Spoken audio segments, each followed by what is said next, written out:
Welcome back, everybody. Welcome back to the Openly Occultic Book Club.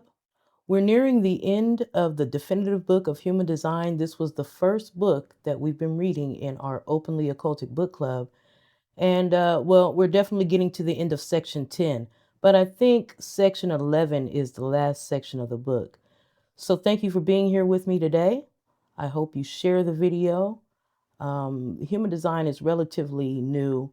Not a lot of people know about it, but I'd like to help as many people as possible know about this book. It's an interesting system. This system created by Ra Uru, and it's like it's a synthesis of astrology, the chakra system, the i-ching, the Kabbalah, quantum physics. It's so much that goes along with the human design system. The fact that it's like astrology is in there, and then there's even more information. I think this is amazing. I love reading about human design. I love learning about human design. I heard about it a few years ago, randomly scrolling through Twitter, and somebody said something about human design.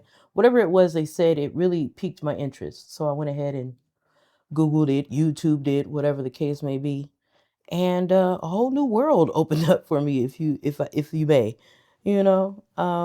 So I'm glad you're here with me, and I hope you share the video so more people can hear about human design. And in the meantime, we'll jump back into section 10. Section 10 has been talking about the hexagrams, or gates, if you will. Gates and hexagrams is synonymous. So it's the same thing. In I Ching, these human design gates would be called hexagrams. So we're reading over hexagrams 41 through 50 in this video. There's about 64 gates. So another 2 videos or so to close out section 10, and then we'll get into the last section of the book. I think section 11 is the last section of the book. And then we'll move on to a new book, right? So, yeah, this is the Openly Occultic Book Club. We're not playing, we're really into this stuff. And, people could call it a lot of different things, but we just like to sum it up in one easy to understand verbiage, if you will, one summation, if you will. We're into energy work around here. So if you're into energy work, make sure to stick around, like, share, and subscribe. Let's jump into the book. All right, we're here at gate 41. The gate is called decrease or contraction, the limitation of resources which maximizes development of potential. Okay, okay. Line 6 is called contagion, the law that the maximization of potential not only ends decrease, but inevitably such transcendence benefits others. Jupiter is exalted here, Pluto is in detriment. The maximization of the potential of form. The maximization of the potential of form. The father whose success will benefit his children. The fuel for recognition through feelings. Okay, the fuel for recognition through feelings. Gate 41, that makes me think, is gate 41 in the solar plexus, guys? I need to pull it up. I didn't even get my personal human design chart ready for this. So let me see if I can pull it up. My human design chart. I gotta dip into my folders. But yeah, since it said feelings, the fuel for recognition through feelings, I suspect that this gate is in the solar plexus, right? Because we know that to be the center for feelings.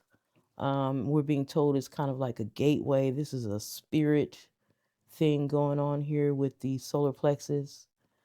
And so definitely there's something to do with transformation and elevation. The feelings have a lot to do with that. Alas, I pulled up the my human design chart. I don't see gate 41 in the solar plexus.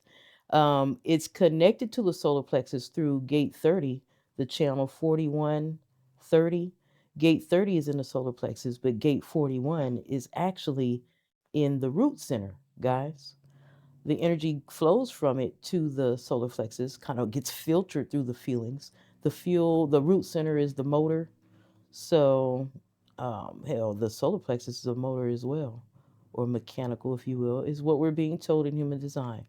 So, I'm going to work on getting this picture pulled up. In the meantime, yeah, gate 41 is in the root center.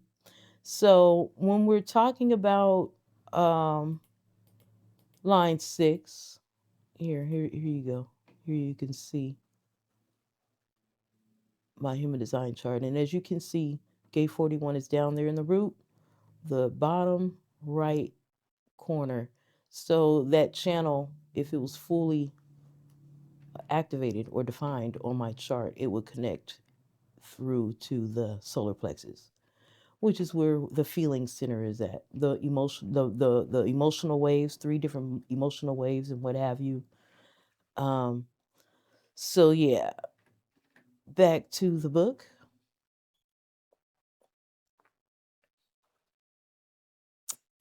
I'd like to pull the book back up.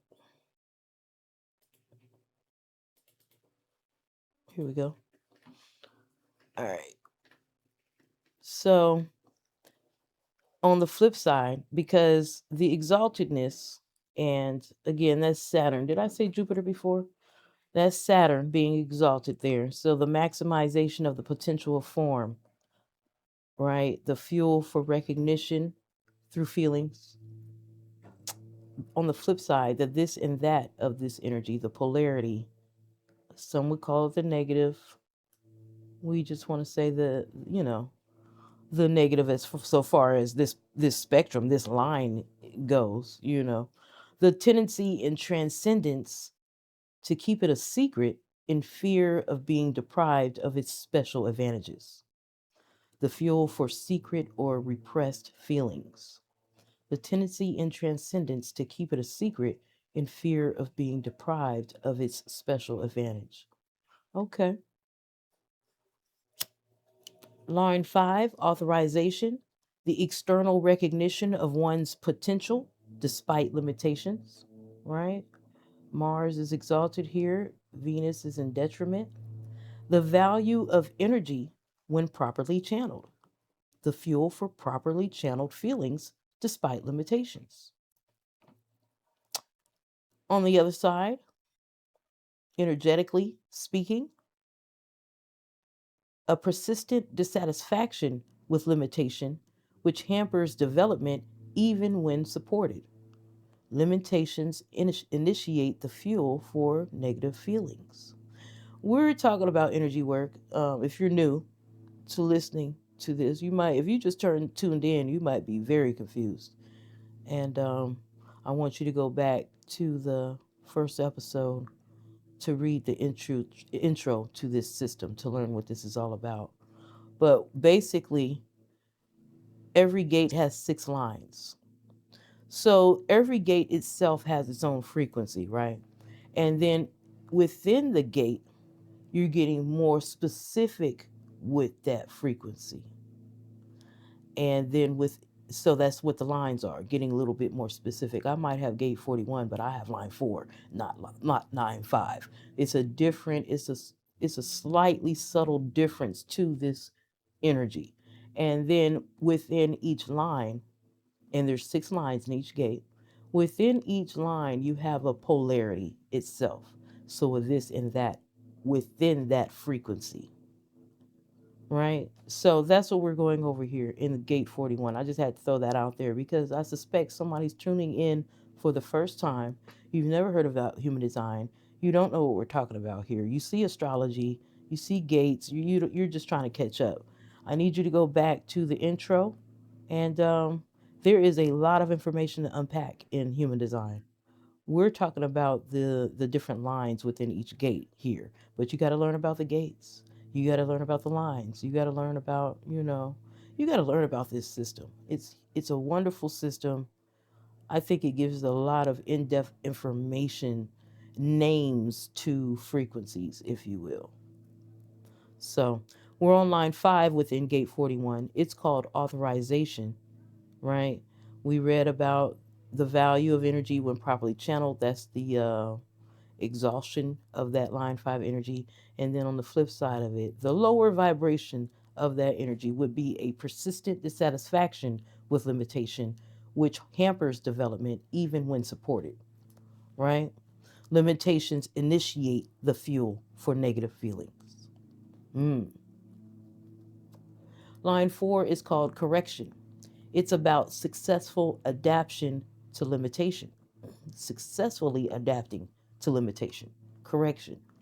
The earth is exalted here in line 4, gate 41, and Venus is in detriment here. So we don't want to like use the words good and bad. We don't use those words here.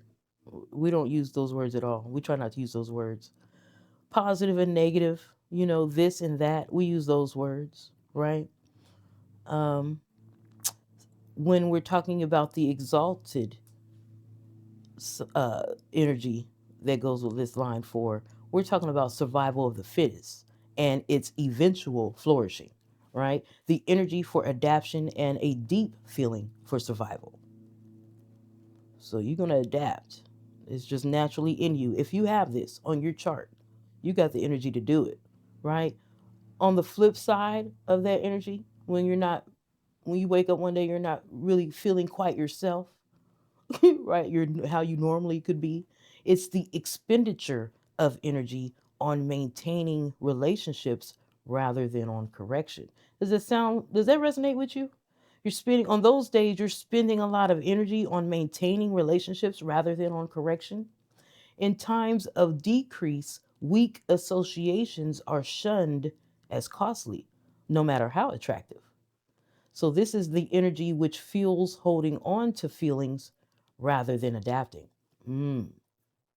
Hmm. So, I can see how that could play out. You know, I don't have gate 41 on my chart, I have gate 30, which is the opposite side. So, all of life is frequency and magnetism. We're reading about the frequency here, but when I pull up my gate or my chart and I show you that no, I don't have gate 41, the one we're talking about, but I have gate 30, which connects it, which is it's a connector gate in this channel. That means that throughout my life, I'm being pulled to people who have gate 41 because I feel a little incomplete because I don't have it. So, I'm being pulled towards those people because they have it and I don't, and they're being pulled towards me because they have it and I don't. Or I have gate 30 and they don't have gate 30. They might have gate 41 but not 30, so they'll be pulled towards me. Life is about wholeness and balance, guys. There is there is a method to the madness. You know what I mean? So, all of life, if we could sum it up, life is about frequency and magnetism, right? Frequency and magnetism. So, there's that. I hope that makes sense. Let me know in the comments if you agree with what I just said. And if it makes sense to you, how you would be pulled to somebody who doesn't have it, how you could walk around feeling a sense of like you feel lack or you don't feel completely whole because that energetic pathway is not completely filled in. This is why we need each other. This is actually why we need each other. You can't just be out here all alone, a one man island, a one man to themselves. We have to learn to work together. You know what I mean? So let's keep that in mind. And here's why. Energetically, we might not have a piece of the puzzle, but somebody else does. And through magnetism, we're going to be pulled to each other. And the pieces of the puzzle will go together, and you'll see every puzzle piece is a unique puzzle piece, but together there's wholeness, right? It all paints a bigger picture. And it's a beautiful picture. So I hope you enjoy being here and hearing me just my little opinions as we read through the book. You know, I don't quite so much call myself a teacher, but just somebody to help us remind ourselves of what's going on. I just want to be a reminder, point out the direction, show you, what we're talking about. So, we're just reading. That's all we're doing, reading a book together. Line 3 is called efficiency. In times of decrease, selfishness is justified, right? Saturn is exalted here, and the moon is in detriment, or the other side of this, right? Material ambition and the discipline to go at it alone. The energy that fuels the feeling for personal ambition, right? And then on the flip side, it's an instinctive assistance, admirable, but in this position, misguided, where two will use up resources twice as fast as one. The energy that fuels the feelings to share. So it's a thin line, right? And you want to try to practice wholeness and balance because it's true. In times of decrease, it's not selfish to not share. You do need it. You know what I mean? Well, hey, you can share. As we know, you can do it. You know what we do around here? We're doing what is called the human design experiment. So you can experiment on this. Get down to your last dollar and give it away if somebody asks, or share it with somebody. Somebody says, I need 50 cents. Go ahead and break that dollar, share it with them, and see how it works out for you. And then get down to your last dollar. Somebody asks for some money and say, hey, I ain't got it. I can't help. And see how that works out. You know what I mean? We got to do an experiment through life. Life is a school. Let's experiment on these things and see which ways we can go about life that makes our quality of life go up. Right? We want the best life. You know what I mean? So we got to experiment. Everybody's uniquely made. So what would be the best life for you? And you're gonna have to experiment. And I can't tell you what the best life would be for you. I have likes and kinks of my own. You know what I mean? So what's good for me is not good for you. So you got to figure it out for yourself. So it's called the human design experiment. We're learning about human design, and hopefully if it resonates with you, if it makes sense, if it's something that you can, if it's an assignment that you feel like you could take on, go ahead and take on the assignment of the human design experiment and report back. Let people know what you're finding in your experiment, in your experimentation, right? All right, line 2 is caution. We're still in gate 41. Line 2 is about caution, humanism tempered by pragmatism, right? Saturn, once again, is exalted here. Mars is in detriment. It's a conservative nature that does not risk its own security in aiding others, right? Energy for one's own feelings, but not for others. So there's people out there that have this line. So just so you know, everybody's not like you. Everybody has unique energetic pathways and unique energetic makeup. So somebody out there is walking around, this is what they're about. They have a conservative nature about themselves that does not risk its own security in aiding others, right? They only have the energy for their own feelings, not for others. And then on some days, that same person, it's a flip side to them. They have a desire for recognition that throws caution to the wind, depleting valuable resources for only temporary gain. So they have their own struggle that they're dealing with, right? Some days they don't have the energy for everybody's feelings, only their own. That's all they got time to do. But then on other days, they have the energy for the display of feelings, but it's for recognition. It's a desire for recognition that goes ahead and throws caution to the wind. Normally, they don't care about other people's feelings. Today, they go ahead and care. But, and really is depleting their valuable resources. They don't normally have this to do, but they're doing it for temporary gain, for recognition. And that's their life, a part of their life. That's just one line. And, they got a lot going on, but that they're dealing with that as well. Let me know in the comments if this is you. Do you have gate 41 line 2? Do you have this humanism that's tempered by pragmatism? Let us know in the comments. Let's talk about it. And to cap off gate 41, we have line 1, reasonableness, right? The appropriate delegation of responsibility. So Neptune is exalted here. Mercury is in detriment. The imagination to make the very best out of very little. Coolness, where the energy to release feelings is selective. And then on the flip side, a tendency in understanding to assume capability leading to strain. the hothead, the urge to release feelings. All right. So that was very interesting. We could see how that gate 41, which is about decrease and contraction, we can see how that can manifest in these six main ways, but even within these six main ways, there's a polarity in that. We can see that. And if I'm not mistaken, in human design, they say gate 41 is actually the first gate out the year. So let me know in the comments if you know more about human design, more than me. I'm a slight beginner, if you will. That's why we're reading this together. I thought it would be a good idea for me to read it because I'm not s- so knowledgeable on it that beginners wouldn't understand my language, if you will. So we can read the book together. This is like a beginner's book. It's very in depth, but it's for the beginner to get just the basic information about this. There's so much more you can learn about human design. There's so many human design books and websites on human designs, and the people who understood the assignment in human design, they're making all kind of PDFs, they're making all kind of apps, they're making all kind of websites to help you in your journey of your human design experiment. So I felt I understood the assignment too, and I said more people need to know about this, and we need to read this book. I saw nobody has read this book on YouTube, so I said somebody needs to read this book. I'll do it, and I'm not a beginner like I think most people are who run across this video and run across this series and will sit and continue to listen to it. I think those would be more beginners, you know.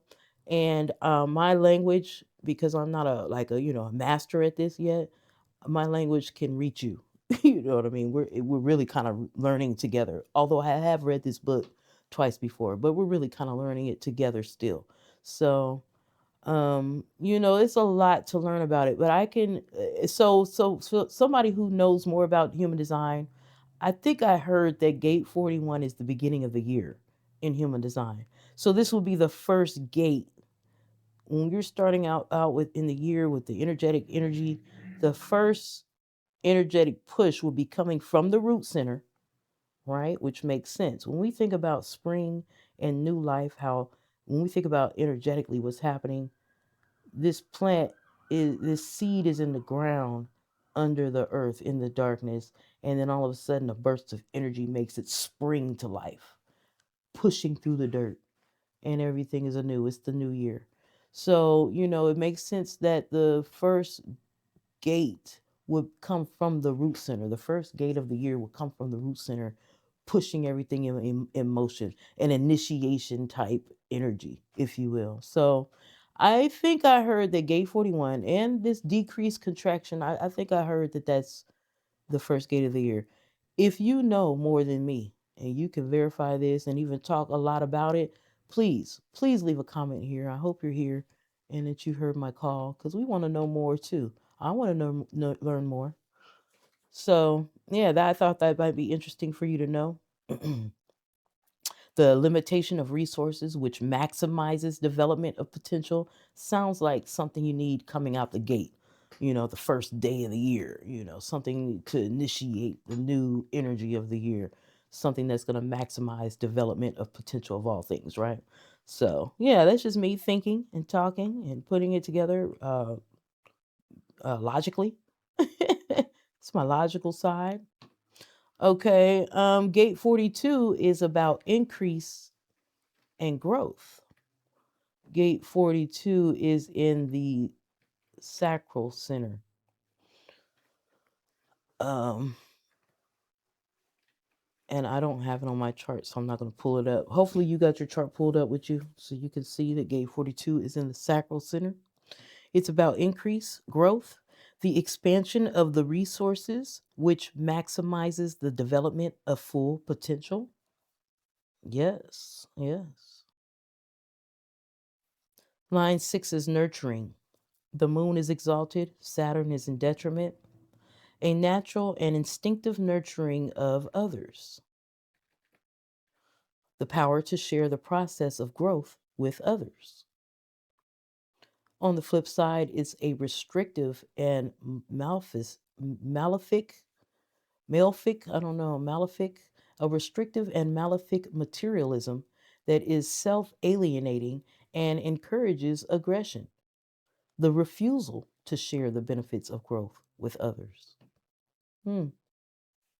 Okay. Do you have that? Do you have that gate in that line, line 6, nurturing? Some days it's just instinctive to nurture and to share, but other days you refuse. I'm not sharing it. Figure it out on your own. I had to. And that makes sense. Shit. Everything ain't free out here. You got to work for it. Some days that's how you feel, huh? You had to work for it. I feel that way too. I don't have this gate, but it's a lot of people that come to me and they just want to sit at my knee and soak up everything I got going on, and they want to walk like me and talk like me and know like me.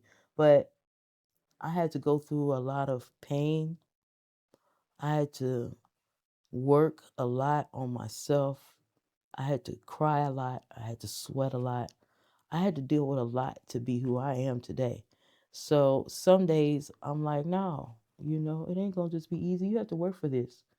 I had to work for the knowledge that I have. So some days you feel that way. So I get it. Some days like, you got to work for it just like I had to work for it. I get it. Believe you me. Line 5 is called self actualization. The sun is exalted here, Venus is in detriment.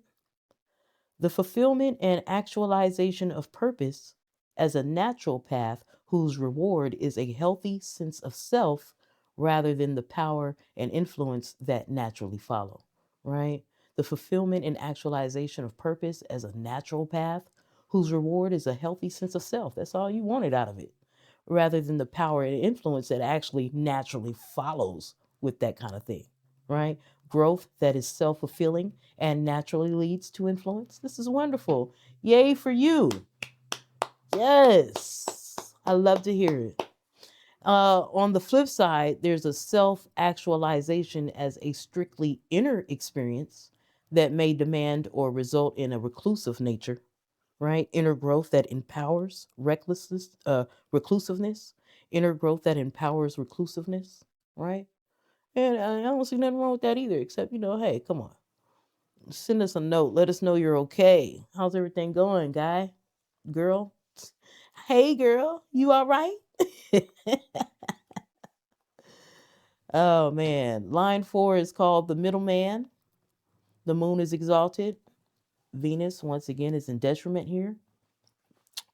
The quintessential, sorry, I'm tongue tied. Let me get some water. The quintessential manifestation of the mediator, the maturity to bring growth through mediation. Mm-hmm.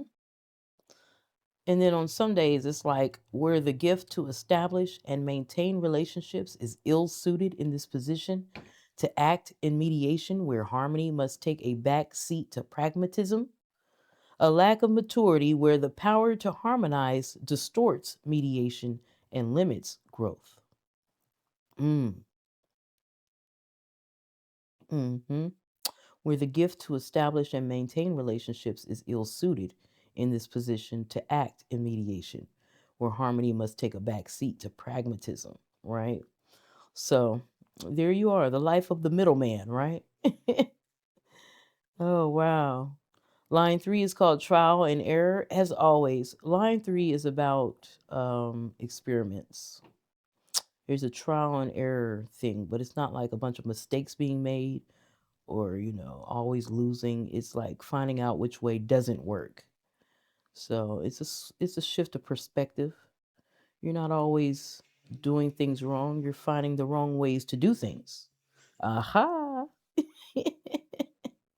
Aha, you're finding the wrong ways to do things. And then when you tell everybody don't do it like that, I done did it, believe you me, I've tried. Right? So line 3 has that energy in general, a trial and error type energy. But here is specifically letting you know. In gate 42, line 3 is called trial and error. In times of increase, Mistakes are a natural part of the process. Mars is exalted, the moon is in detriment. The energy and assertion to turn mistakes into advantages. The power to accept mistakes as part of growth. See there?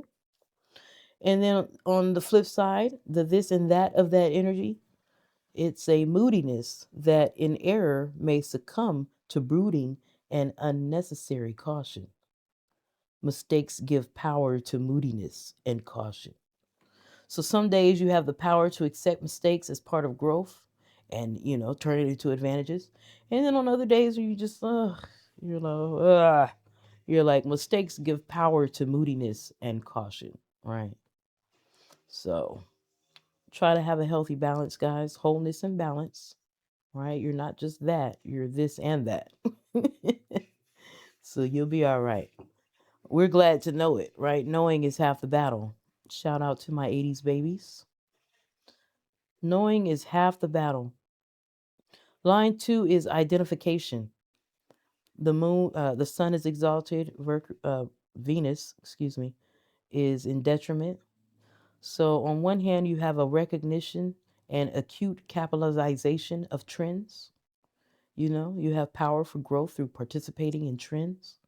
And then on the other side, it's an aesthetically motivated withdrawal in times of progressive change. So that's growth which stops in reaction to trends or change, right? And then to cap it off, line 1 is diversification. The sun is exalted once again, and Venus once again is in detriment here. Okay, you see that? Interesting how it will be a slightly different energy. It's a slight tweak to the energy. Yeah, the sun is exalted and Venus is in detriment for both line 1 and 2, but the difference is line 1 and line 2, right? It's not line 2, it's line 1. So there's a slight difference to this energy. The ability when surplus resources are available to extend one's activities beyond their normal scope. Growth through expansion, particularly when defined to the root. And then on the flip side, it's a tendency when surplus resources are available to centrifugal application. Decadence. Too much expansion can lead to decadence for you sometimes, right? So now you know. And now we know there's people out there with that energy. So, learning about this stuff helps us understand people better. And of course, animals also have this human design system. Animals also have chakras, you know what I mean? Energy flowing through them and all that. Plants, trees, crystals, you know what I mean? So now you can relate better with your animals, your dog, your cat, your kangaroo, your what are they called? Your alpaca. If you got one of them, your horse. You know what I mean? You can understand. Yeah, you can get. Hey, there's different people that know more about human design than me. There's other experts and stuff, professionals. You can go. Um, Even in astrology, I learned that you can get your animal's birth chart done. If it's particularly, obviously, if you have your animal's birth certificate, you know when they were born. So the same thing for human design. If you know when your animal was born, you can get their chart as well. Do it because they're sharing space with you. So you might, if it's a lot of issues or weird things happening sometimes, it would behoove you to know what energy your animal has. You're sharing space together, so you're playing off of each other's auras, each other's energy, right? So have you thought about that? Not just getting your parents and your children's human design charts and stuff, but your animals as well, because you can do that. It's very, very interesting. This whole system, I'm very glad to have ran across it. This science of differentiation. All right, gate 43 is called breakthrough, insight. In order for achievement to be maintained, a new order must be fairly established, right? Line 6 is called breakthrough. The sun is exalted, Mars is in detriment. actualization, and centering that in breakthrough naturally establish both internally and externally a new order. Unique knowing that is both personally and collectively of value. Mm, okay. And then on the flip side, it's an ego tendency, as always, right? I've noticed and I've pointed it out that the low vibrations, it's always got something to do with ego every time. And so every time you start slipping into low vibrations, I just want you to think about how you're slipping into your ego. Detach, right? Just become an observer and sit back and watch. You know, that's my advice. You didn't ask for it. I'm sorry. An ego tendency that in breakthrough sees justification of its lesser attributes and carries them over into the new order. Hmm. Where the value of knowing is more important than other aspects of the life, right? So, yeah, an ego tendency that in breakthrough sees justification of its lesser attributes and carries them over nonetheless into the new order. We trying to do something new. You bringing it? Okay. All right. All right. I'm going to leave you alone. Line 6, gate 43, people. I'm going to leave you alone. Well, now you know. You see it. Line 5 is called progression. The moon is exalted. Venus is in detriment. The step by step adaptation to relationships which hinder breakthrough through practical actions which will not jeopardize eventual success. The step by step adaptation to relationships which hinder breakthrough through practical actions which will not jeopardize eventual success. It goes on to say the gift of knowing when a unique insight can be shared with effectively with others, right? That's what's up. Progression. Okay, okay. On the other side, it's a tendency to concentrate on harmonizing relationships that tends to strengthen the position of restrictive forces rather than benefiting breakthrough. So there's an over reliance on the receptivity of others that turns harmony into the conditioner of individual expression, right? Okay. Conditioning, ego, lower vibes, detriment, ego, yeah, all that. So we can't get away from the polarity of life. There's going to be a this and that of all things. There's going to be high vibrations and low vibrations. You're going to have the sun and the moon, right? You're going to have sunny days and rainy days. It's all a part of life.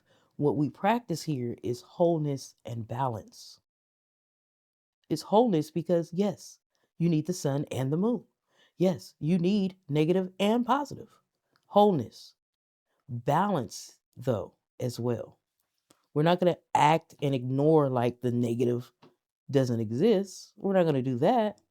We're going to accept it, but we're also going to practice balance. Line 4, the one track mind. Mercury's exalted here. Jupiter's in detriment. The over reliance and stubborn obsession with one's mental abilities in the face of recurring obstacles. This design, given mercurial mental gifts, may, though rarely, succeed. So there's a stubborn reliance on one's unique insights that demands focused mental ability to be properly conceptualized. Okay? On the flip side, there's a belief in inherent right action based on limited knowledge that shuns advice. The vanity to attempt expression without depth. Okay. We're in gate 43. Do I have gate 43? I do. I do have gate 43 and I have gate 43 line 4. Oh my God, guys, let me show you. We just read it. I said, like it resonated, didn't I? That sounds familiar. Yeah, I bet. All right, I have gate 43 line 4 on my personality side, my Uranus. You see that? Gate 43, line 4. So yeah, that what was just said, that resonated with me. It said the one track mind, Mercury is exalted, the over reliance and stubborn obsession with one's mental abilities in the face of recurring obstacles. This design, given mercurial mental gifts, may, though, rarely succeed. A stubborn reliance on one's unique insights that demands focused mental, I'm sorry, let me show you, that demands focused mental ability to be properly conceptualized. A stubborn reliance on one's unique insights that demands focused mental ability to be properly conceptualized. Right? So, rarely succeed. It's messed up. Obsession with one's mental abilities in the face of recurring obstacles. Over relying and stubborn obsession with one's. What are they saying to me, guys? Am I being stubborn? Am I playing dumb? I don't know. On the flip side, there's a belief in inherent right action based on limited knowledge that shuns advice, the vanity to attempt expression without depth. Okay. I feel like I'm being called out. Are they reading me? What's going on? Please be gentle with me if you make a comment in regards to this about me. Be gentle. Okay. My mind is fragile. My Mercury's in my 12th gate. It's ruled by Saturn. My Mercury is in Cancer. My Mercury is in Cancer in my 12th gate. My 12th house, astrologically speaking. Be gentle with me. Explain to me what they're saying here with line 4, please. Somebody who knows more. Line 3 is called expediency. Pluto's exalted, the moon is in detriment. It says the powerful drive for regeneration that will, when breakthrough is threatened, use any means, align with any force, and endure any condemnation to achieve the goal. Right? A certainty in knowing which can withstand condemnation. All right. And then on the other side, it's an oversensitivity to condemnation that may preclude justified expediency and result in failure. Individual insight abandoned in the face of condemnation. So keep that in mind if that's you. And obviously, you can Google things like Gate 43, Line 3 to learn more. You know, you can get specific with your Google research, your human design experiment. I need to learn more about this. Let me Google Gate 43, Line 3 and learn more. And hey, now you're in it, right? The rabbit hole goes deep, guys. Line 2 is called dedication. Pluto is once again exalted. The moon once again is in detriment. We see that. But it's a slight difference to this energy, isn't it? Line 2 is called dedication. The maintenance of specialized attitudes which promote breakthrough. Unique mental habits and thought processes which promote insight. Naturally, you have that naturally. Good stuff. Good stuff. On the flip side, there's a dedication to action that, when actualization is in sight, may become incautious. The urge for expression that will abandon its normal processes when an opportunity arises, right? So balance. You don't want to abandon all your opportunities, so balance, right? And then line 1 is called patience. Pluto's exalted here again, and then we have Venus in detriment. The recognition that new forms cannot be established until resistance has been eliminated. The depth necessary to bring into form an individual insight. And then you have an impatience to enjoy the sweets of accomplishment that inevitably leaves a sour taste in the mouth, right? A delight in the insight, but a lack of depth to establish it. So patience is key, right? Gate 44 is called coming to meet or alertness. The success of any interaction is based on the absence of any preconditions. The success of any interaction is based on the absence of any preconditions. Line 6, aloofness. Pluto's exalted, the earth is in detriment. A perfected renewal in which the establishment of a new form ensures one to the condemnation of the rejected. The awareness of patterns which ensures one's instinctive well being. All right. On the flip side, intolerance and arrogance for lesser mortals. The awareness of patterns which can bolster the ego. See that ego? We're once again in detriment. We're once again talking about the lower vibration or lower polarity of this line. And again, it ties directly to the ego. Come on. Come on, y'all. We see it. We're going to work on this. We're going to work on our egos. The awareness of patterns which can bolster the ego at the expense of the well being of others. Line 5, manipulation. Uranus is exalted, Mars is in detriment. The ability to transform interaction with inferior elements into the energizing of progressive process with the additional benefit that in tapping the inferior elements, they remain weak. Ha ha. Wow. Okay, where the instinctive recognition of the patterns leads to the possible manipulation of others. So it's natural for you because you instinctively recognize patterns. Okay. So there's people out there that have this naturally. They have this ability to transform interaction with inferior elements into the energizing of progressive process with the additional benefit that in tapping the inferior elements, they remain weak. Wow. And then on the flip side, when they're not normally being themselves, they have the tendency in this form of manipulation to become abusive and degenerate to their level. Degenerate to their level. The tendency in this form of manipulation to become abusive and degenerate to their level. The possibility that the instinctive recognition of the patterns could lead to the abuse of others. So be careful with that, right? Be careful. It's ego that's going to lead you to do that. If you do that, it's the ego, you know, because you don't want to be abused. Why abuse others, right? So, absolutely, it's the ego to start making you think you're special and better than anybody else that'll cause you to do that.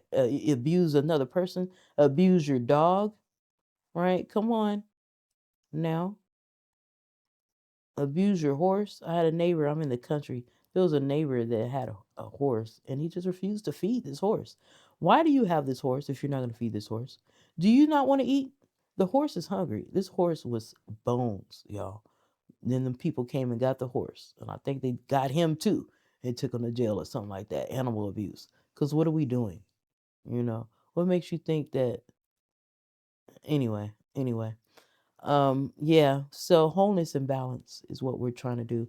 And when you start going into those low vibes, know that you're sinking into the ego and you need to wake up and shake yourself up out of that low vibrational energy. Line 4, honesty, the refusal to engage in hypocritical interaction. Okay, I already like you. I refuse to engage in these conversations. What are we doing? This is ridiculous. Stop it. Wasting my time, my energy. Pluto is exalted here. The sun is in detriment. Indifference at its most logical and cutting. The indifference possible when guided by the instinctive memory, right? On the flip side, the sun in detriment that in extreme situations, in cases of self sustainment, will expect assistance from forces that it has totally rejected, right? Here, the honesty is the genuine need, actually. The sacrifice of indifference for survival. And that happens too, you know? So, absolutely. I see your plight. I'm with you. Solidarity, I get it. Because we really we hate these pedophiles. I'm going there. We hate the government and these weirdos running all these major corporations. They got a monopoly on everything. We're not in agreement with their practices, with their lifestyle, with what they're doing. We don't like them, and we don't even want to engage with them. We don't even talk to them. There's nothing to talk about. Like quit it, right? Cut it out. But then you run into a situation where you lose your job, you get sick, you need some food stamps, you need some help. So now you go to the government for some help. We get it. Here, the honesty is the genuine need. Honestly, you need help. You know what I'm saying? Facts.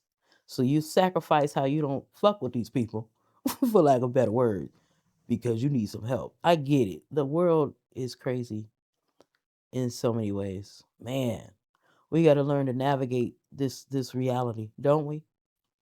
So good luck, because I know what it's like when we're doing our shadow work, when we're learning about boundaries and triggers and things like that. We're learning to love ourselves.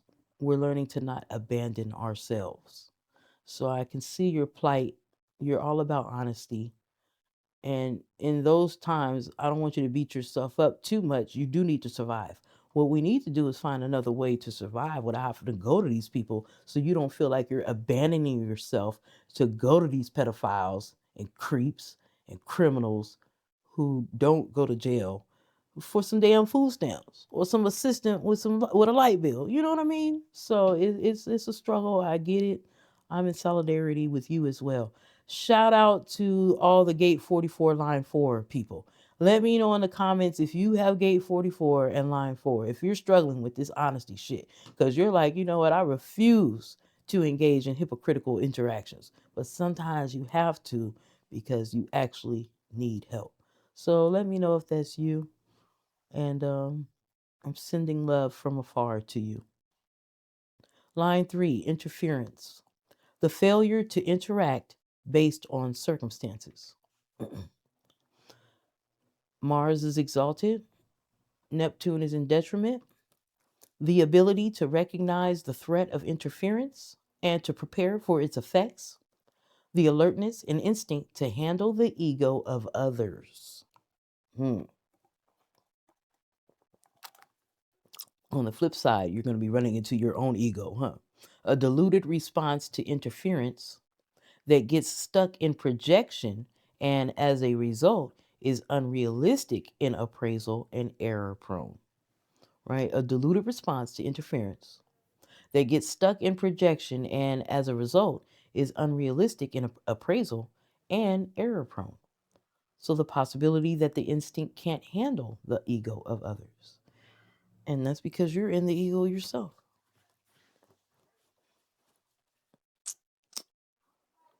Mm-hmm. Yeah. Line 2 is called management. Jupiter's exalted, Mars is in detriment. The development and management of a proper collective structure which restricts inferior elements by creating cooperative modes that integrates these forces with progressive and superior forces. That was a mouthful, wasn't it? We talking about management though. Got the management, we need a plan.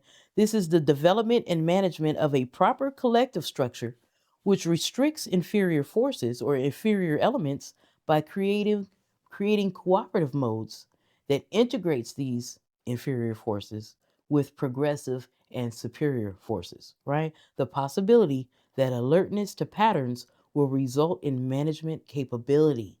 Yes. And that's what's up. I like this. I liked what that said. It was a mouthful, but I get it. I understood.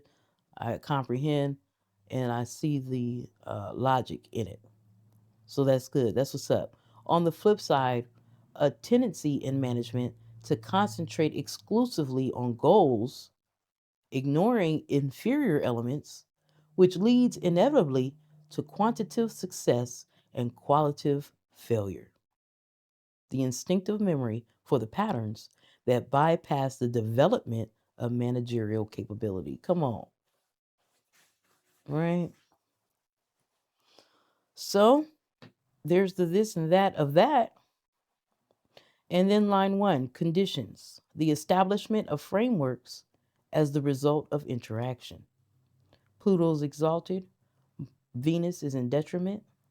A mastery of the collective that can establish restrictive conditions for inferior components and with the ability to enforce them. An alertness to patterns that can lead to mastery of the collective. Wow. And then on the flip side, an attractive nature that will interact with inferior forces and will fail to apply restrictions, resulting in a risk to continued harmony. The failure of the instinct out of the need for harmony, which then risks discontinued harmony, right? So good luck. Hopefully you find your balance within that energy that you have, right? Hopefully.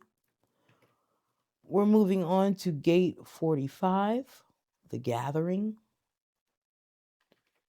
I do have gate 45. Let's see. Pull it up on this thing because we're learning it as we go. So I gotta let you know I'm learning about me too, guys. We are learning it. So I have gate 45, as you can see on my personality side, my Venus, gate 45, line 5, right? Gate 45 is in, let's see, for those of you who haven't memorized where each of the gates are, right? So, gate 45 is in our throat center, right? You can see I'm a pure generator because my sacral center is defined.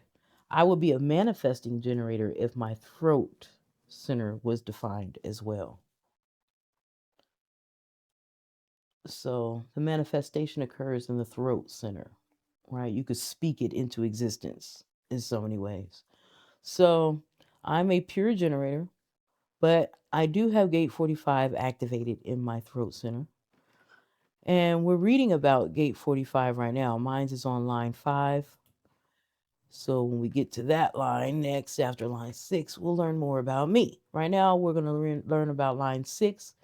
But in general, gate 45 is called gathering together, right? The gatherer. I find that funny. My last name is Garner. Garner is, I track the roots of that word. It goes to, English, Britain, or what have you. Um, and it's the name for people who gathered grain into the barns, right? Gathered grain into, for after the season, after the harvest, right? So it's funny. I'm a Garner, gathering together people in this book club that want to learn about energy, and I have gate 45, the gatherer, gathering together, right? The natural and generally beneficial attraction of like forces, right? This is cute. Line 6 is called reconsideration. An outsider that can admit that its prior rejection was an error will generally be accepted into the gathering. Okay. Hold on, I need to respond to this text. Uh, Somebody wants me to call him. I'm doing this video right now. So, okay. Uranus is exalted here. Jupiter's in detriment. An innate empathy with the outsider mentality and its eccentric and often misunderstood logic, right? A material direction which serves the outsider. An innate empathy with the outsider mentality and its eccentric and often misunderstood logic. And then on the flip side, where Uranus will innovate to find a place for an outsider, Jupiter will demand that it conforms. A material direction that's focused on conditioning the outsider to conform. Okay, so sometimes you can go ahead and deal with this outsider being eccentric and this, that, and the third, being misunderstood. On other days, you want this eccentric person to conform. I need you to just stop being so weird. I need you to we need you to gather together with us. So that's how they feel sometimes, once in a while, right? And they try not to do that because they have a natural empathy for you being who you are. So that's there's that. I'm a Gemini. And so, we don't mind weirdos, eccentrics, people with quirks. I myself am all of that. So, so again, it's funny that I do have gate 45, you know. Um, I have line 5. Line 5 is about leadership. All gathering together must have a center and a focus. That's what I'm about, right? Uranus is exalted, Jupiter is in detriment. The intuitive intellect and gift for innovation that enhance the group effort and ensure continuity through respect of the center. The gift for expressing leadership on the material plane. Yes. On the flip side, there is a sense of right action that assumes a respect that may not as yet have been earned, the drive for leadership that may not have yet earned the right, you know.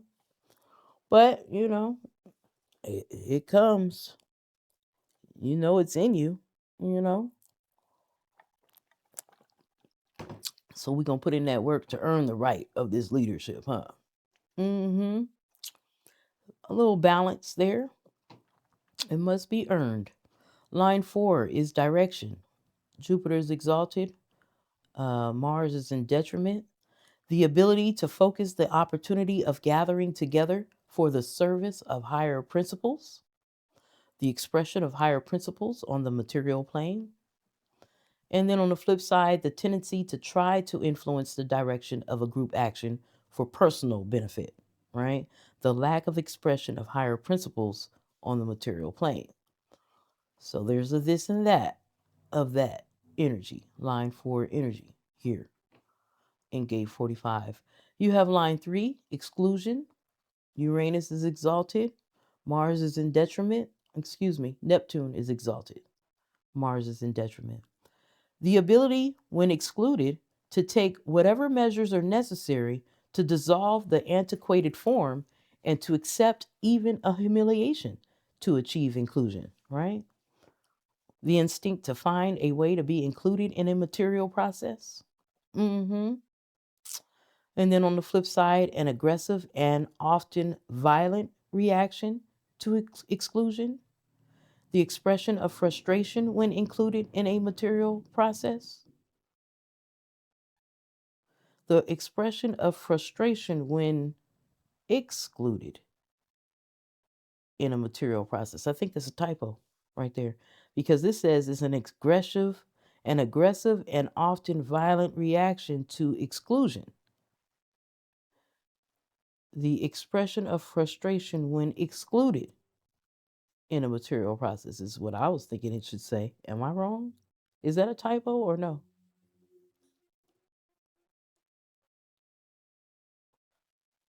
So, but yes, so there's people that can get aggressive and often violent in reaction to being excluded. So, uh, keep that in mind. Line 2, consensus. Gathering together is strengthened by acknowledged common interest, right? Uranus is exalted here, Mars is in detriment. It says the inventiveness to establish techniques by which common ground can be assessed, a material direction through the expression of techniques for the benefit of others. On the flip side, you have an innate rebellion against conformity, the refusal to accept the material techniques of others. Mm-hmm. An innate rebellion against conformity. And line 1, canvassing. Jupiter is exalted, Mars is in detriment. The ability to promote and develop gathering together through the education of the uncommitted. The material direction lies in education. Yes, and that's necessary. To gather together, you need all all these different ways are needed to gather together. Some people do it this way, some people do it that way, right? Some people do it the line 6 way. Some people do it the line 5 way, and so on and so forth. For line 1, the ability to promote and develop gathering together through the education of the uncommitted. So they're gathering together educationally. On the flip side, though, they have an overzealousness that turns canvassing into proselytization and tends to alienate rather than gather support. So they got to be careful. They have the drive for material that leads to aggressive education, right? So, wholeness and balance, family. Wholeness and balance. It's the same advice each time. It ain't going nowhere. We need to practice wholeness and balance. Don't walk around through life acting like you don't have this drive for material that leads to aggressive education. Quit acting like you don't give out aggressive education. Don't act like that don't exist within your life. You have that energy. We're not saying you're wrong for it. We're saying, hey, this is how you were created. This is wonderful. Practice a little balance with that, though. We don't always have to give aggressive education. Not always, right? Gate 46 is called pushing upward, the determination of self. I don't have gate 46. Last I checked, and I'm checking right now, and no, oh, it was right there in my face. I do have gate 46. I got a lot in this video, don't I? A lot of the gates in this video. I have gate 46 line 3 on my design side, my earth sign. Gate 46 line 3. Mm-hmm. I don't see it anywhere else. Oh, yeah, I do. My Lilith, is that Lilith on my design side? Has gate 46 line 1. So, you got to check because you can have the same gate on multiple lines. You can have it multiple times. So I have two gate 46s, one on line 3 and one on line 1, right? And then just as a reminder, all body graphs don't have Chiron and Lilith listed. And they say it doesn't necessarily influence you. It doesn't influence you as much as these other the other planets and what have you, even the south node and the north node, and all that. They say it doesn't influence you as much. I don't say that. I don't know, but I wouldn't say that.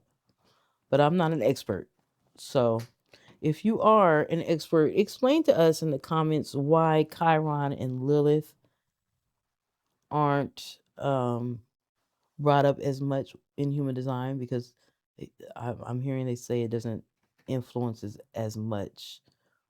I'm not sure. I don't know the why that is. But on my human design chart, I have it. And yeah, I have gate 46 on line 1 and line 3. We're starting out on line 6 as usual. Gate 46 is called pushing upward, the determination of the self. Good fortune that may be perceived as the result of serendipity, but derives from effort and dedication. So this good fortune can be perceived as the result of serendipity, but it actually comes from effort and dedication. Line 6, integrity. Jupiter is exalted. Neptune is in detriment. The wisdom to secure one's identity through careful consideration of the restrictive potential of commitments. The determination to say no to restrictive commitments, right? The wisdom to secure one's identity through careful consideration of the restrictive potential of commitments. Integrity. On the flip side, deceiving oneself and others by overextending one's resources and eventually being in the position of having to break promises. Hmm. A drive for success that will not say no and will end up breaking promises. Dang. So keep that in mind if you have 46 line 6. Gate 46 line 5 is called pacing. The moon is exalted. Neptune is in detriment once again. The maintenance of proper rhythm that in its instinctive practicality avoids radical divergence from successful patterns, right? They're like, hey, if it ain't broke, I'm not going to fix it. On the flip side, an irrational rejection of the very patterns that have proven successful, determined to say no to the very rhythm that brings success. Wow. Pacing. Okay. Let me know if that's you. Let's talk about it. What's up with the irrational rejection, other than that's how you are energetically? You can't change it. But what comes to mind when you get to that rejection of these patterns that have proven successful in your life? What thought process goes through your mind? It's saying here that it's irrational. It's an irrational rejection. I just want to hear from you. What's the reason you rejected? Just so I know. Because I'm nosy. I just want to know. Hey, I can be nosy. I got questions. Ain't nothing wrong with asking. So determined to say no to the very rhythm that brings success. That's what you're dealing with on the flip side. You know. Any other time you instinctively keep to successful patterns. You can see them and you maintain them. Sometimes for some reason you're just like, nope. I want to know why. What is it that you be rejecting? You know it, the shit works. Well, for some reason you just be like, nope. I want to know why. What goes through your mind? That's funny. I'm not laughing at you. I'm laughing. I'm just laughing. Okay, line 4, impact. The earth is exalted. Pluto's in detriment here. The ability, once recognized, to move rapidly from a position of obscurity to influence. The good luck which comes from being determined that eventually, in the right place at the right time, leads to recognition. Yay! Impact. It's coming. It's going to happen. You got it in you.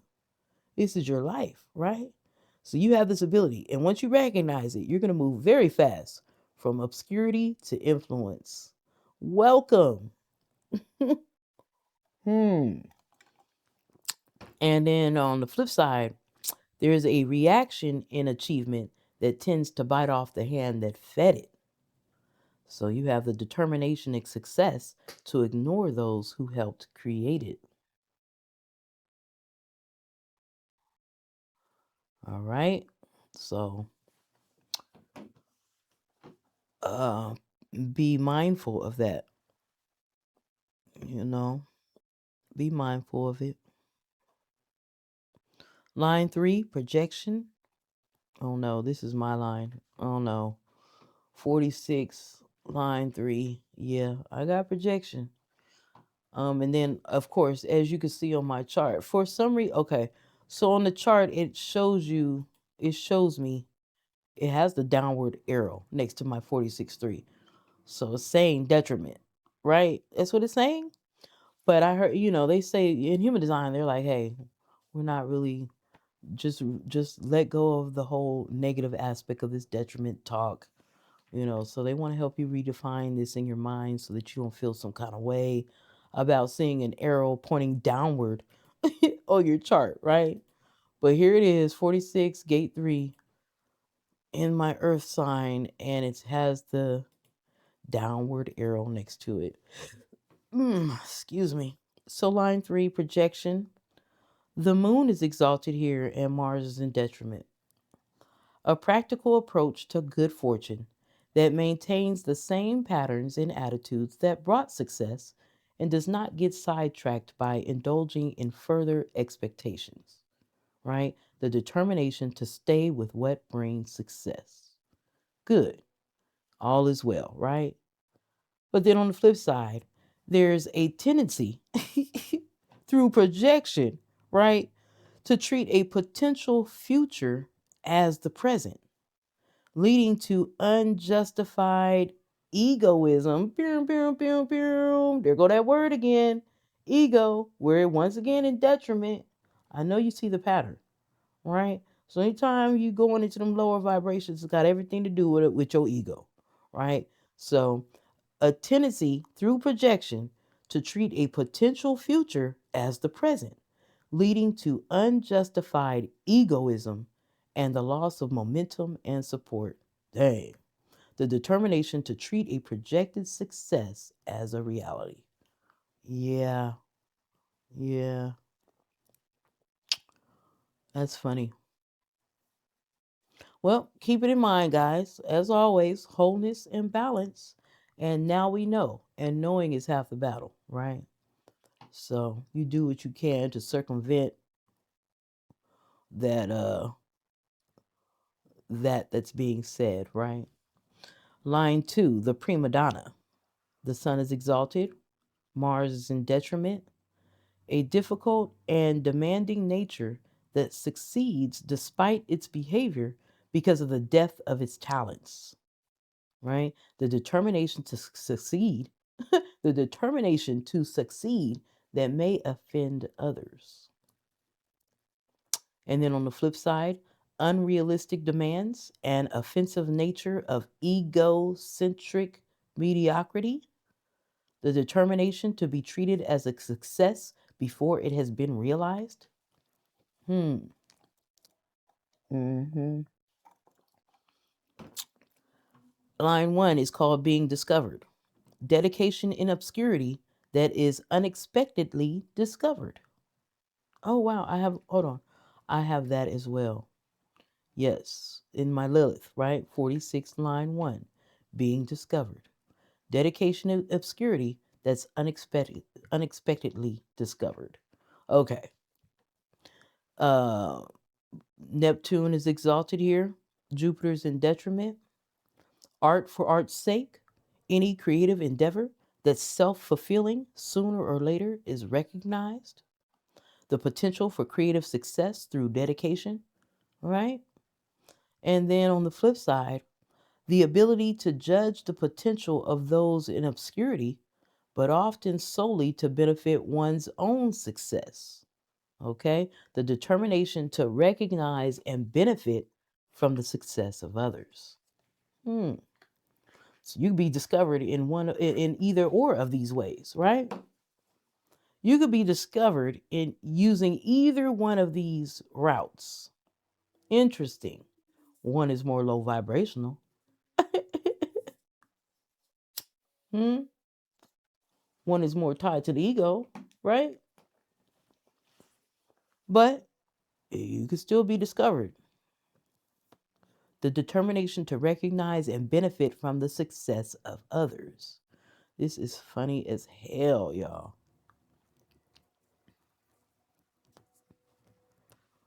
All right, I'm going to keep my personal story to myself.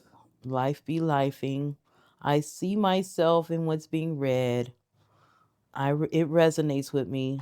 It sounds like me. When I think about life experiences that I've gone through, it is me. So, as far as I'm concerned, human design is pretty on point. It's pretty on point. So when you're reading these things, listen, do you have gate 46? Who's my gate 46 twin? Do you have line 3 or line 1 or both of them? If you're my gate 46, line 3 or line 1 twin, let me know in the comments. Cuz does this resonate with you? Does this sound like you? This sounds like me. It's true. I love me. I do be doing art for art's sake. I don't be really do too much looking at other people's trends and stuff. I don't do too much of that. I just like to, when you're trying to be a content creator on YouTube, they got all this advice on what you should do and this, that, and the third. But really, I just do it for my own sake. I like to read, so I wanted a book club. I like human design, so I started out with this book. I'm getting follows and subscribers, comments and stuff, you know.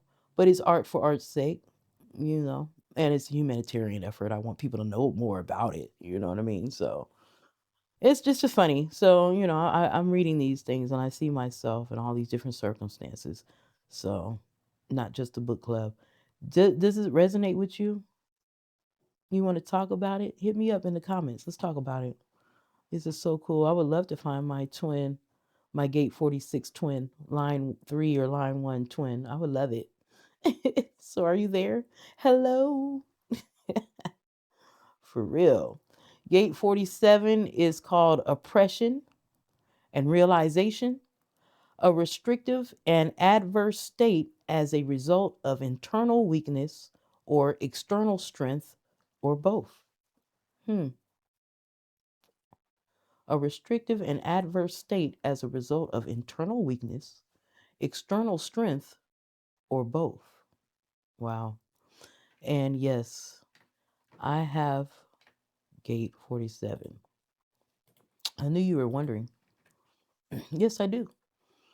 I have gate 47 on my personality side in line 3 and line 2 and line 5. Wow. I have gate 47 on line 3, line 2, and line 5. We'll come back to that. We'll come back to it. We're starting out on line 6 as always. So we'll get to that.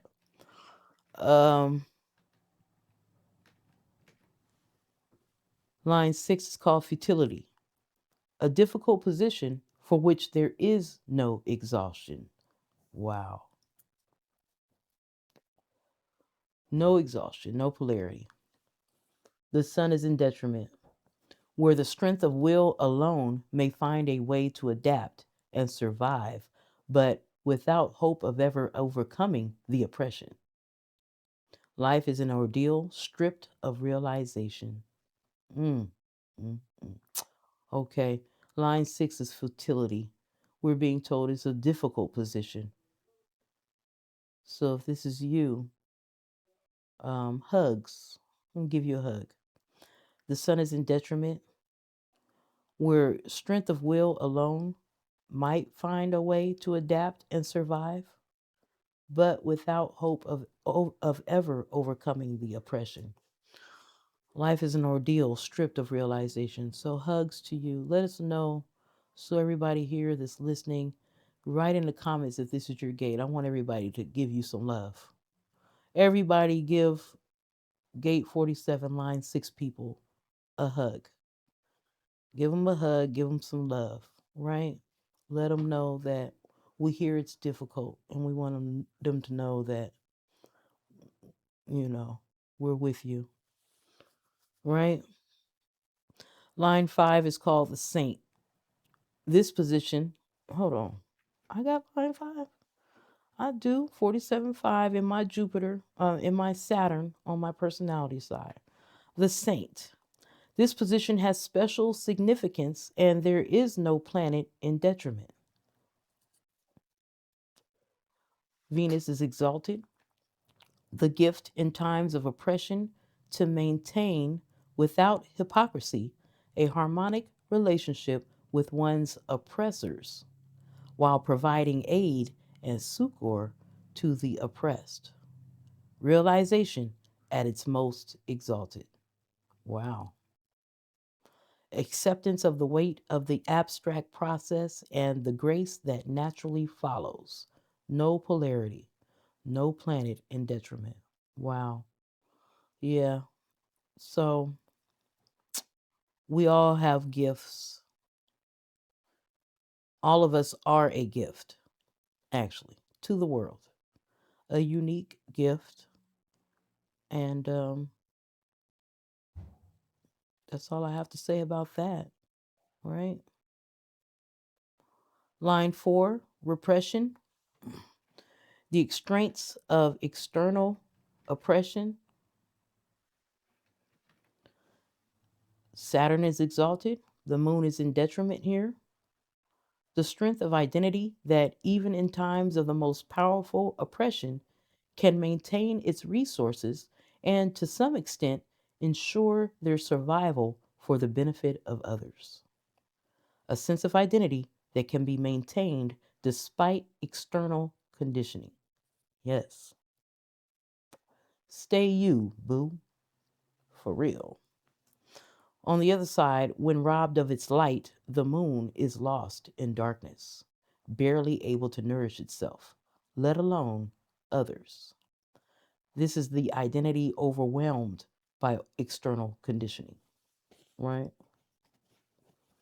Hugs to you as well. Line fours. hmm Line three is self oppression. That's me. I have gate 47, line three in my moon on my personality side, right? Let's show you again. I had a lot of gate 47s. I have gate 47, line three on my personality side in the moon. So it's not in my DNA, which will be the design side. I'm self oppressing myself. Why am I doing this? Why am I like this? I don't know. Let's learn more about it. Self oppression. The conscious, first of all, Jupiter is exalted and Mars is in detriment, right? The conscious and well integrated being whose natural right action will eventually come to see the unfoundedness of its oppression. Right. The eventual realization that one is really okay. Yeah, I'm all right. Everything is fine. Right? We're okay. So you got that going for you. That's what's up. You know, rising in vibration. Yeah, eventual realization that one is really okay. Facts. On the flip side, though, a self oppression that's so highly energized that it may prove irreversible and destructive. Extreme difficulty in realizing one's self worth. Mm, mm, mm. Well, I'm 45, y'all. Been through a lot in my life. So, I'll be all right. I know that. I eventually, right, eventual realization that's occurred in my life at this point. I'm 45. Eventually, I have realized that. But there was a time, a long time, where, you had to struggle and find your self worth, you know? So, the this and that of line three, right? Self oppression. Line two is called ambition.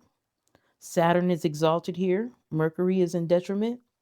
The ambition and drive to overcome personal oppression in order to achieve security, realizing that to be busy is mentally healthy. Mhm. On the flip side, there's an indecisiveness in times of personal oppression, whether to apply intelligence to recovery or accept its weight to take advantage of other prevailing conditions that may only be temporary. So here you have the inability to sense when and which activity is healthy, right? Mm, interesting. I see that in somebody I know. I wonder if they have that gate, that line, that line and gate. I see that in somebody I know. And I just want to pull up their chart. I want to see if they actually do have gate 47, line 2, because I see the this and that in them, both of it. So, and to conclude, it's line 1 of gate 47, taking stock. Saturn once again exalted, Neptune in detriment. You have the ability in times of hardship to concentrating on eradicating the negative factors that have led to oppression, right? Realizing that negative thoughts have to be eradicated. That's you. Oh, that's me. I too have gate 47 line. What do I? Gate 47. I'm looking. I'm just. I see line 3. I see line 2.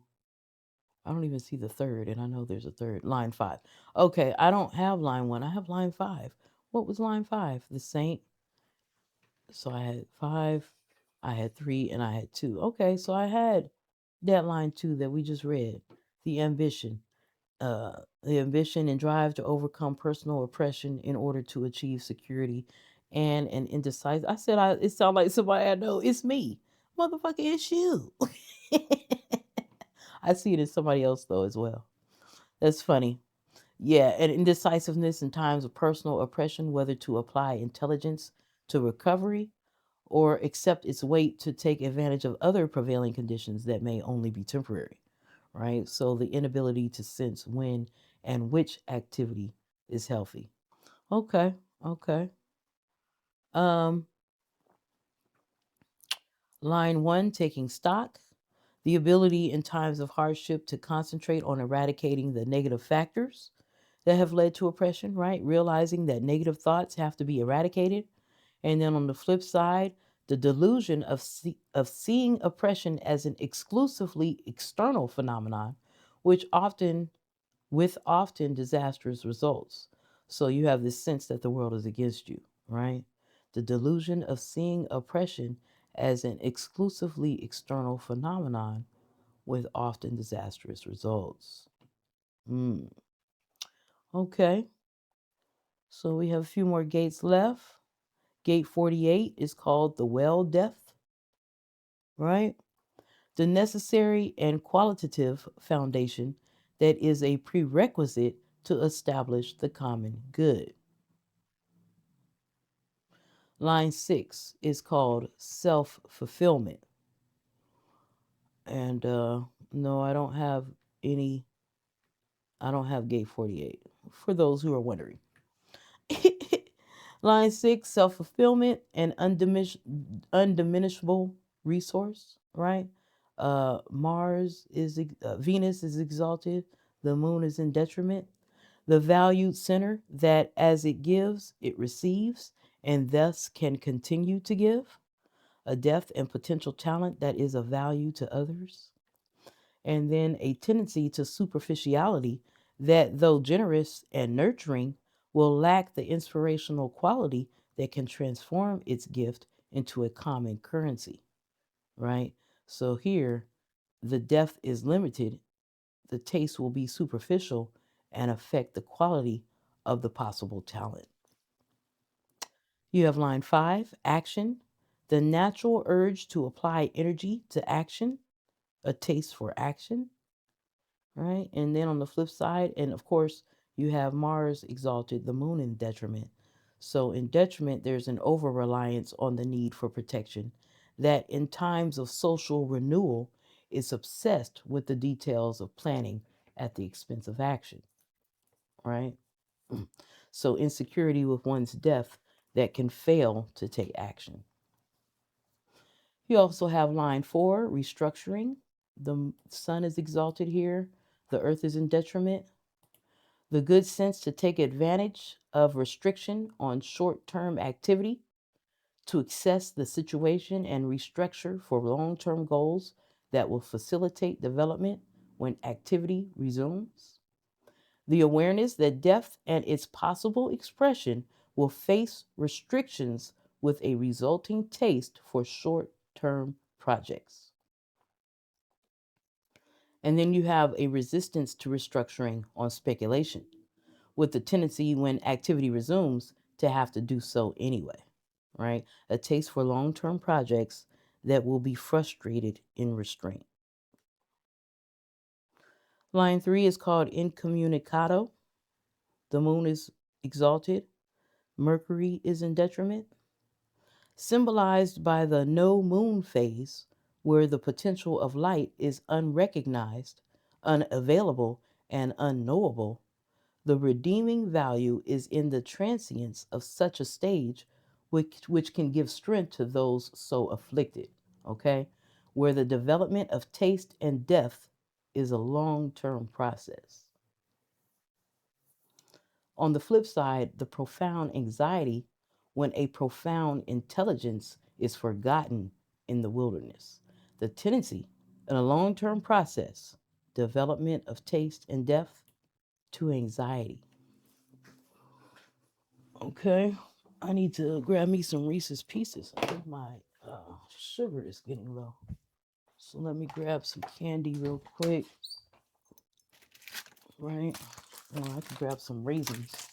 That'd be cute to do, better to do, but I'm gonna grab this Reese's. I need some chocolate in my life. Okay, so matter of fact, okay, all right. So where were we at? Sorry, guys, I had to step away for a minute. So we were looking at degeneracy.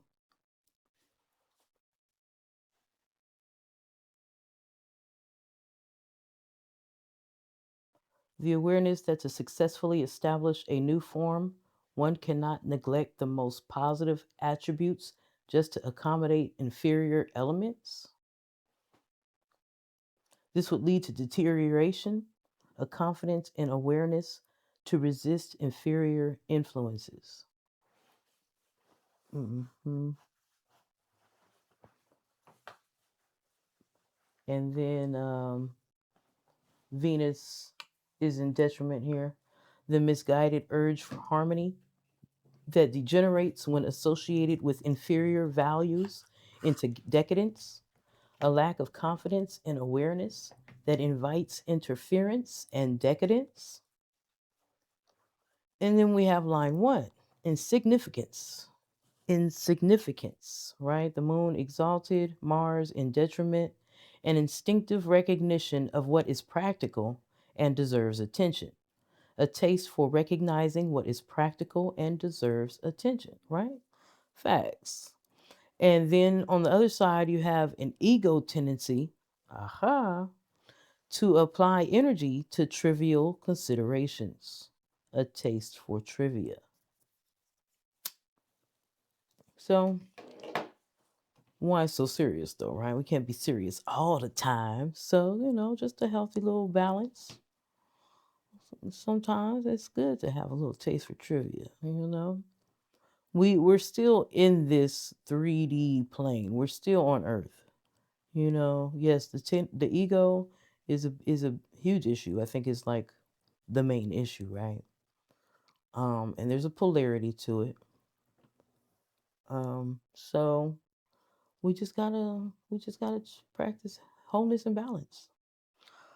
Gate 49 is called Revolution Principles. Let me look at my chart. Do I have any gate 49? No, I don't. Cool. Or 50. So I'm done with my chart for this video. Gate 49 is ideally the transformation of forms based on the highest principles and not simply for power. hmm Line 6 is called Attraction, the power of revolution in action to expand its support. Neptune is exalted, Saturn is in detriment, an innate impressionability that transforms the fence sitter into the committed. It has to happen, right? Excuse me. The sensitivity and potential to embrace and transform others. And it just has to happen, right? So at some point, somebody gonna have to switch sides or get off the fence. And there's steps that happen before that comes to be. On the flip side, though, there's the stubborn and often fatal rejectionism, oversensitivity that leads to rejection of principles and others as a rule. hmm That's the this and that of line 6 in gate 49, the gate of revolution and principles. We have line 5, organization. The moon is exalted, Mars is in detriment. Practical provisions for the needs of others in revolutionary times, which ensures support and continued understanding. So you have a potential sensitivity to the practical needs of others, right? And then on the flip side, there's a concentration on the organization of power to clearly define authority, often at the expense of higher principles. So there you have a rejection of higher principles in seeking to organize others. Hmm. Line 4, platform. Jupiter is exalted, Mars is in detriment. A political and social agenda embodied in guarantees to human rights that ensures a just and valued replacement of the old order. A potential sensitivity to the needs of society. And then on the flip side, promises, promises, promises, and only to guarantee support with little possibility of implementation. A potential to insensitively take advantage of the needs of society, right? Line 3, popular discontent. Neptune is exalted, Pluto is in detriment. The ability to destroy antiquated forms once the restrictions have been removed. The potential insensitivity to reject failed principles or relationships. Or or Pluto in detriment with general support, a savageness in eliminating the old order that may permanently scar the new. Okay? So, with general support, a savageness in eliminating the old order that may permanently scar the new. An insensitivity in rejection and rejecting, right? Well, hell. What all do needs to be said to people to the people in rulership um when the people are rejecting them? What all, because there's going to be a savageness in rejecting a government or an oppressor if you've tried every other way of showing them that you reject their ways. you know I'm just talking at this point because we see what's being said here, a savageness in eliminating the old order that may permanently scar the new, an insensitivity in rejection and rejecting. And that's what we're talking about, this insensitivity and rejecting. And we know of examples of how that could play out. But like on a large scale, when you're dealing with, I think of the French Revolution and the whole, Marie Antoinette, let them eat cake, and then the guillotines. Like how else can we tell you that we're not just gonna starve out here? I mean, like, why would you? This is crazy. It's weird that people act that way, I guess, and I suppose it's not all the time. Not everyone in government all the time acts that way, but it's always interesting when it happens. It's like, damn, you know, why would you even act like that or treat constituents or society as the leader of society? Why would you act like that? I don't know. I don't think we're going to find the answers for that here per se. I mean, we've seen some examples. We've seen incarnation crosses while we've been reading, you know. Um, Definitely have seen these different gates and they're getting more specific, their line energy, you know. So we'll just say everything is everything. There's the potential for all possibilities to unfold in this world. So just knowing it can help with the shock of it all, if you will. We don't know why they act like this. Why are they like this? We don't know. But knowing that it's the potential for these possibilities exist anyway due to all things of life being just frequency and magnetism, you know. And you're here with me here reading this book of human design. So knowing this, these different energies, getting very specific within this system, knowing about it helps with the shock of, just the shock of, dang. So this is what it is, huh? Yeah. Until it's not. And we're reading here that there's a savageness in eliminating the old order that may permanently scar the new. Well, you know, it's a gamble. We don't know how the new would be scarred. Hopefully, the new pedophiles to come that want to come out in the future will know, hey, you don't try it, because we do eliminate, hopefully they're just the ones that are scarred. We want these criminals to be scarred. That's what we want. Yeah, just know that we ain't going for it. That's it. Anyway, line 2, the last resort. The earth is exalted, Pluto is in detriment. The determination to exhaust every possible peaceful avenue, right, for change. And then, when satisfied that no other course is possible, to plan in detail before revolution is attempted. Come on. Because I know I ain't tripping. I'm just talking, and I didn't even look ahead to see what was coming. But yeah, the last resort. Yeah, well, anyway, we done did everything else. Let's go ahead and plan this out too, because they think water ain't wet, and it is. We're not going for it, and that's it. And we don't have to. Who said we got to live on a planet and be holding and slaving for creeps and criminals to live their best life? That's that bullshit. Nope. We say no to that. No. It's a hell no. It's a hard no. It's a hell to the no. It's all of that. It ain't yes. It's not okay. The fuck? The potential to explore every possibility before rejecting. And that's what's played out. Because a lot of these problems have been going on since the beginning of America. Come on. Come on. And then if you don't want to back up that far, if you don't want to go back that far in history, you want to leave that where it's at, you don't want to correct them, you don't want to correct them wrongs, you don't want to deal with that just yet. We can go back 50 years, a century. We can go back a century. A lot of these problems existed then.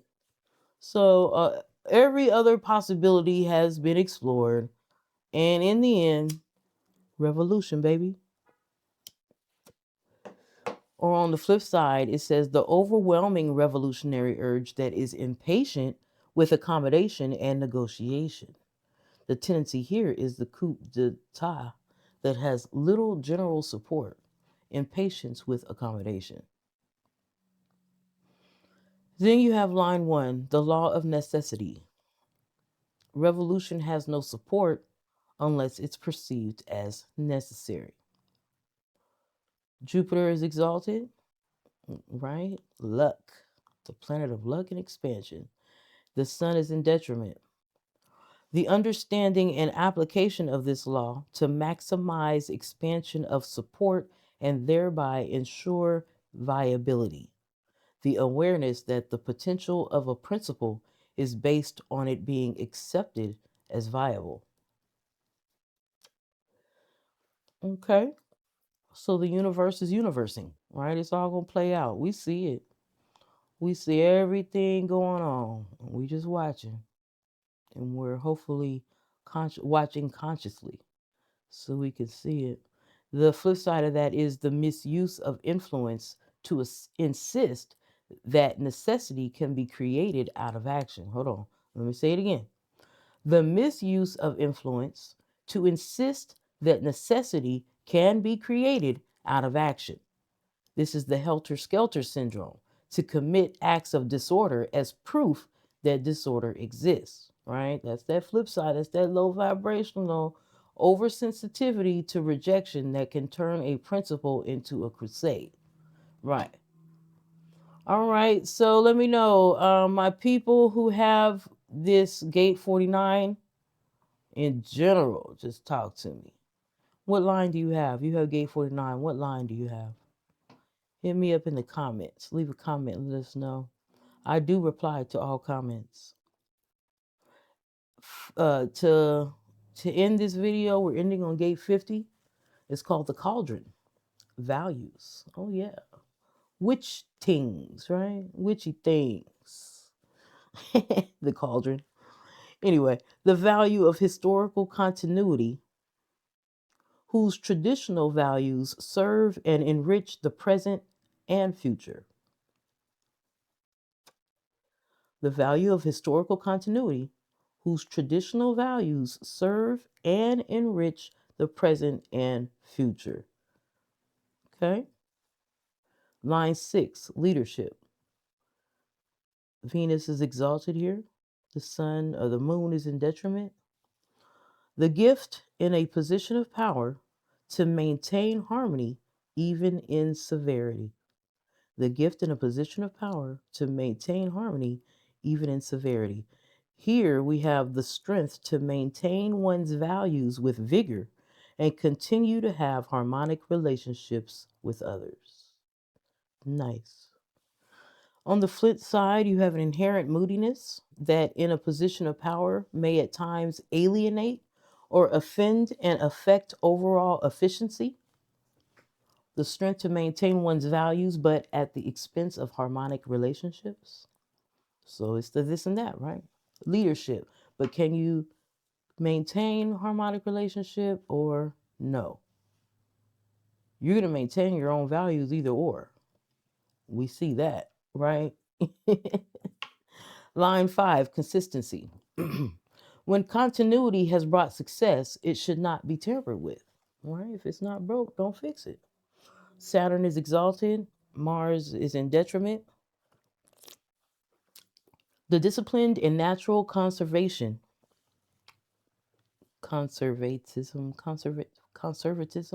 the disciplined and natural conservatism to avoid unnecessary change. The conservative awareness that basic principles should not be abandoned casually. It's a good thing. If you have that energy, this line 5, so that's what that's what you got going on. But on the flip side of that same energy, because there's polarity in all things, there's a perverse reaction to rebel against the methodology of one's very success, right? So when effectively stimulated, the drive to rebel against basic principles, you have that as well, right? That's consistency. Line 4 is corruption. Saturn is exalted, Mars is in detriment once again. So just a slight difference to this energy, because they're both they're both exalted by Saturn. They're both in detriment by Mars. They're both in gate 50, right? Line 5 is consistency, line 4 is corruption.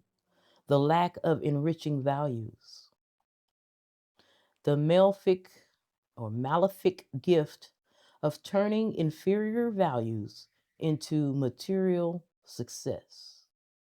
Given this difficult position, Saturn's exhaustion is that its actions are limited to selfishness and unsavoriness. Unsavoriness. So rather than criminality, right? The capacity to maintain one's strength despite inferior values. The malefic gift of turning inferior values into material success. Given that that's quite a gift. That's what's up, right? Given this difficult position, Saturn's exhaustion is that its actions are limited to selfishness and unsavoriness rather than criminality. On the flip side, with such energy and no traditional values, the worst can be expected. The potential disregard of values that may lead to corruption or the breakdown of the defense system. Hmm. Hmm.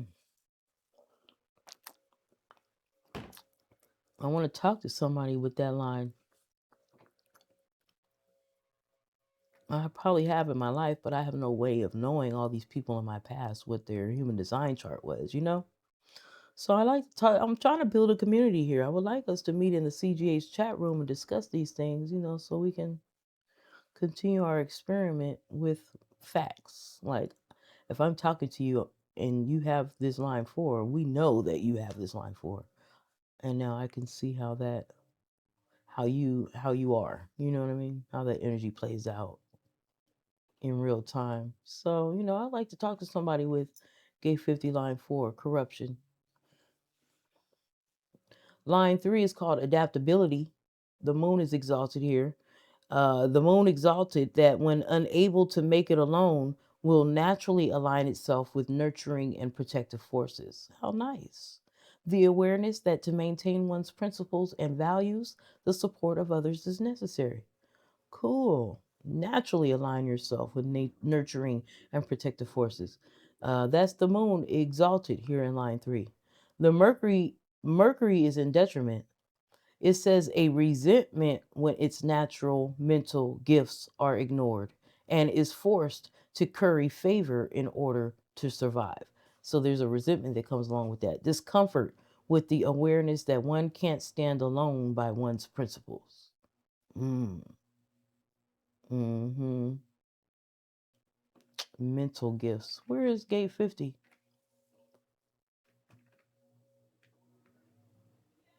Gate 50 is in the spleen, actually. The spleen center. Okay.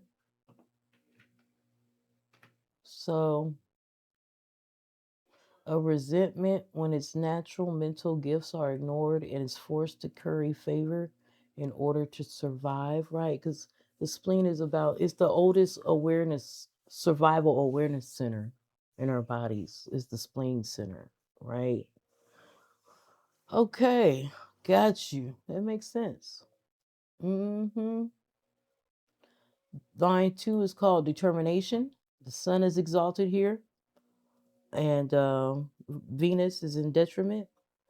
It says the strength of purpose that can enjoy overcoming adversity to achieve its goals, the strength derived from maintaining one's values in the face of opposition or conditioning. And then on the flip side, there's a discomfort with adversity that may lead to determined withdrawal, a lack of strength where values are threatened by opposition or conditioning. Hmm. May lead to determined withdrawal, a discomfort with adversity. Yeah. Now we know. Now we know.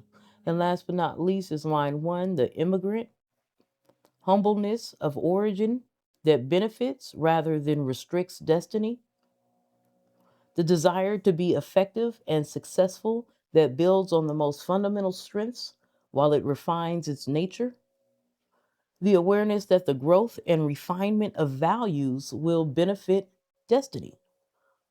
Thumbs up, right? It's Mars exalted. Thumbs up. Venus is in detriment, and it says a dissatisfaction with or embarrassment with origins that makes an obsession of refinement, a dissatisfaction with original values that demands refinement, right? And that's a fire too. It's going to push you. The refinement will happen. Either or. You can just go this way, you can go come about this way or come about that way, right? There's no wrong way. Now you know the polarities of what all you will do, where all you will go, what all you're dealing with. You know what I mean? That's what's up. Well, that's the end of this video. We made it to gate 51. There's 64 gates. So next video we'll go gate 51 to gate 60. We'll probably do all 64, right? So next video we'll end with that, and that will be the end of section 10. We still have section 11. We're not going to read the appendix, but you can get your free PDF of this book. If you meet me in the CGH chat room, you can get the free PDF to read the appendix as well on your own. It's a lot of great information in the appendix. There's still good information in the appendix. I'm just not going to read it. I want to encourage you guys to meet me here in the CGH chat room, right? Okay, so I hope to see you guys sometime soon. We're going to build this community. It's going to happen. We'll have this 24/7 access to other energy workers, other people that are interested in energy work. This Openly Occultic Book Club is all about reading different books. The main theme is that there will be about energy. It's occultic in nature. A lot of people probably don't know about this information, but we're into that around here, right? So thank you for being here with me. Make sure to like, share, and subscribe. Have a great weekend. And until next time, wholeness and balance.